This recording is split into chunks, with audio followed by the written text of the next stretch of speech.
Anyuola mar jandiko e mbui Mwabili Mwagodi kod jakedne ratiro oganda e pachoka koro oseyo sirkal ma pachoka kuom ling thi e wi lal mar rawerano e piny Tanzania.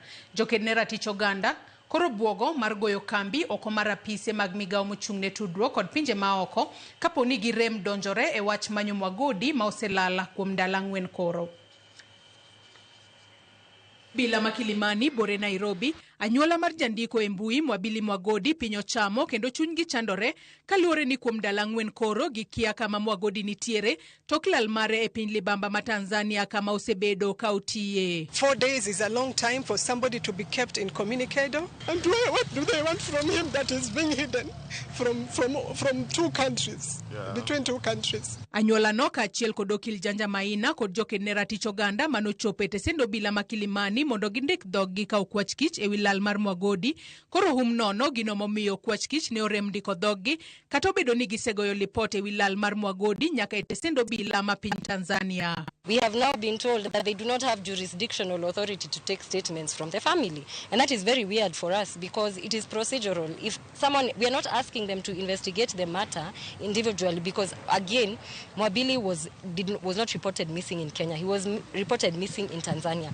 But it's not averse to us that he is a Kenyan citizen. And we do not understand why they would refuse to take statements from the family of a Kenyan citizen. Ling mar sirkal ma pachoka kod ma piny libamba ma Tanzania e wi lal mar Mwagodi bende koro medo nyuolo penjo mopogore opogore e wi ang'o momiyo pok oyude. So we are just asking the Tanzanian government and the Kenya government, where are your voices in this? And why, how can somebody be held all this time? And no action, no reaction.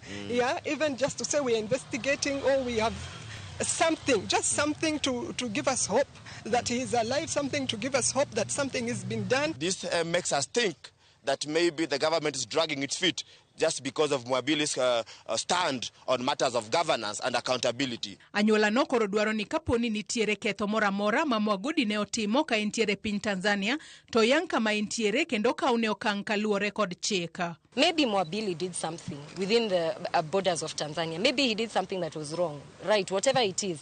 But why aren't we being told where he is? Why isn't the family being told, you know what, we've arrested him and this is what he's done and we are either going to extradite him or he's going to be charged within the precincts of Tanzania and then we proceed with this matter. Jakedne ratiro oganda e pachoka koro buogo mar goyo kambi oko mar apise migawo mochung'ne tudruok kod pinje maoko ka gidwaro ni okaw ndamo mar manyo Mwagodi ka bende gidwaro ni sirkal mar piny Tanzania mondo owe thuolo. And we are giving a warning to the government of the day that if we do not get information from your end about the whereabouts of Mwabili, then we'll have no choice but to come and camp at the Foreign Affairs offices. And also our message to the Tanzanian authority. We want Mwabili brought back soonest, failure to which we will not take it lightly.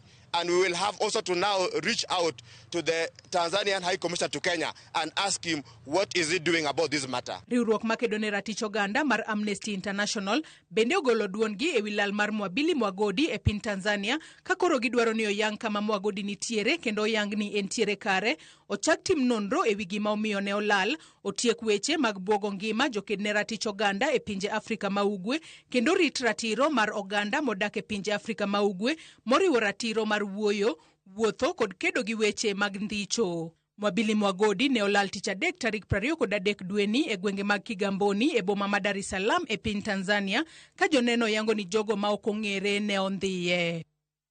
Josiasa motenore kod jaluk jatend piny machon Rigathi Gachagua kaachiel gi moko kuom rowere mane omak e kinde ng'anyo mar dwe mar 6 kod dwe mar 7 higani odonjnegi e doho kod timbe njore. Riwruoge mag kedo ne ratiro oganda kod josiasa